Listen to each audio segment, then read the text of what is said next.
مواطن مصري في مطار دبي عند التخليص الجمركي تأخذ موظفة الجوازات جواز السفر لكي تضع ختم الدخول، فنظرت إليه وهي تبتسم وسألته: من تحب أكثر، مصر أم الإمارات؟ فقال لها: الفرق عندي بين مصر والإمارات كالفرق عندي بين الأم والزوجة، فالزوجة أرغب بجمالها، أعشقها، أحبها، لكن لا يمكن أن تنسيني أمي.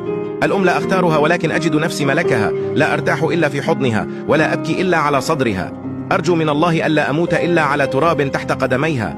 أغلقت جواز السفر فنظرت إليه باستغراب وقالت: نسمع عن ضيق العيش فيها، فلماذا تحب مصر؟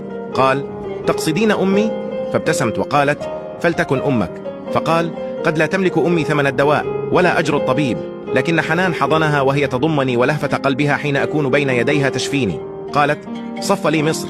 فقال: هي ليست بالشقراء الجميلة، لكن ترتاحين إذا رأيت وجهها، ليست بذات العيون الزرقاء، لكن تشعرين بالطمأنينة إذا نظرت إليها. ثيابها بسيطة، لكنها تحمل في ثيابها الطيبة والرحمة والكرم والشهامة، لا تتزين بالذهب والفضة، لكن في عنقها عقد من سنابل القمح، تطعم كل جائع سرقها اللصوص والقلوب الضعيفة، لكنها ما زالت تبتسم. أعادت له جواز السفر وقالت: أرى مصر في التلفاز، ولكن لم أرى ما وصفت لي. فقال لها: أنت رأيت مصر التي على الخريطة، أما أنا أتحدث عن مصر التي تقع في قلبي. أتمنى مشاركة المنشور ليصل لأكبر عدد حفظ الله مصر وشعبها العظيم.